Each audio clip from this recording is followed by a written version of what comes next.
Hi everyone, and welcome to this week's video of Caldo de Res. If you watched last week's video of Caldito de Pollo, let me know down in the comments, and if you made it, also let me know. But let's get started with the ingredients and start cooking. In a large pot, you're going to fill it with water about 75% of the way. Add beef bouillon, onion, 1 or 2 tablespoons of salt, and let it come to a boil. For this recipe, I'll be using hind shank, which is chamorro, beef short rib for stew. You can use different types of beef meat for this caldo. Just make sure that they have bones because the bone gives it this great flavor. Also, depending on the type of meat you're using will be how much time the meat takes to cook. For the vegetables and meat, we're going to be using 3 bones and beef of chamorro, which is beef shank, and I'm using about 1.5 pounds of beef short rib for stew meat. 2 corns, then I add 2 more corns later, 3 potatoes, 3 cups of carrots, 1 squash, zucchini, 3 celery sticks, cabbage. We have some green beans, 2 serrano peppers, 1 chayote, our seasoning, salt, pepper, and beef bouillon, and half an onion. Once the water is boiling, we're gonna add the meat inside of the pot and reduce it down to low. What I realized was that I had too much meat and the pot was not big enough, so at the beginning I had to switch over to a new pot. I should have listened to myself. I knew from the beginning I was gonna make it in the bigger pot, but I didn't listen. So I had to transfer over the meat and the broth into the bigger pot and add more water, which I added about 23 cups of water to make sure it fills the meat and there's enough water for all of the vegetables. I usually add the meat inside of a crock pot overnight and let it cook on low for 8 hours so the meat is really tender. For a faster process, you can also start to boil the water, add the meat, cook on medium-low heat, and cook for about 1.5 hours. If the meat falls off the bone, then you know the meat is going to be really soft and it's ready to go. But if it's still very hard and you taste it and it's chewy, you might want to cook it for a little bit longer. It's all about the slow and low. With our corn, we will want it to cut it in half so everyone in the house gets a little piece of corn. And by that, you can pull them together. As you can see, I struggled a little bit with this one and almost broke down my camera, but it's all good. The second corn was a little bit better. Then I add 2 more corns later.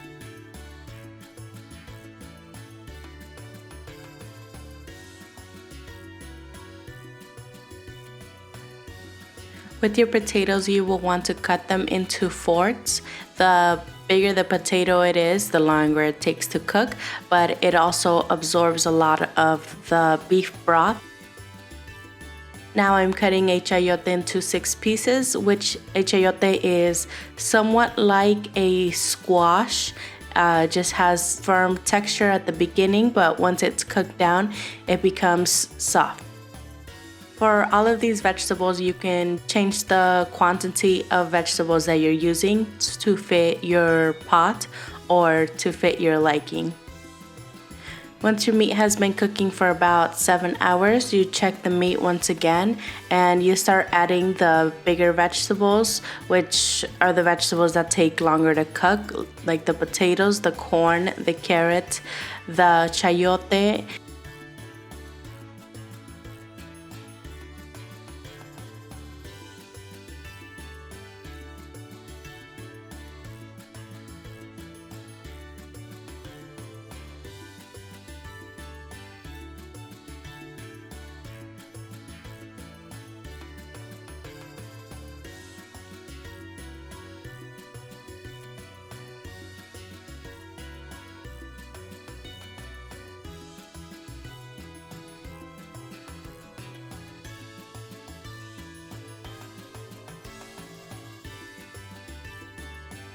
Throughout making the caldo, you will want to keep an eye on your meat and on the salt and beef to make sure the flavors are getting to know each other and are cooking right.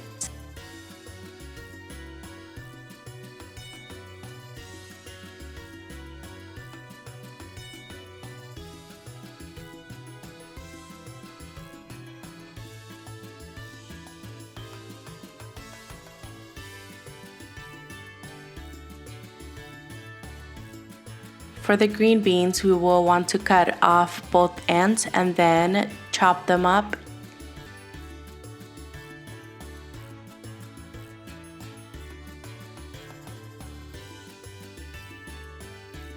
The serrano peppers you can cut into smaller pieces or into bigger pieces.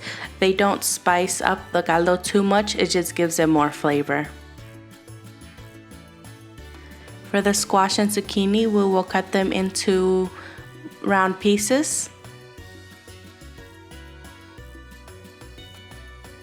And roughly cut the cabbage into less than 1 inch and then cut that into half.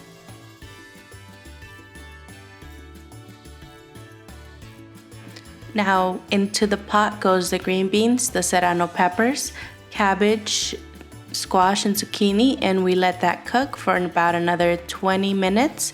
And after that is done cooking, we check the pot for salt and pepper once again, and it's ready to serve.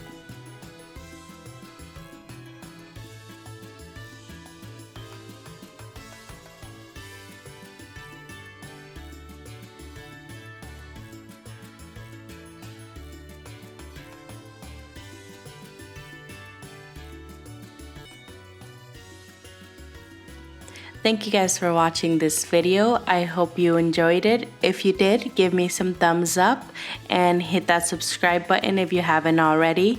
Next week, we're gonna be going into party foods. You know, the classics, the birria, the barbacoa, the sopa fria, the list goes on.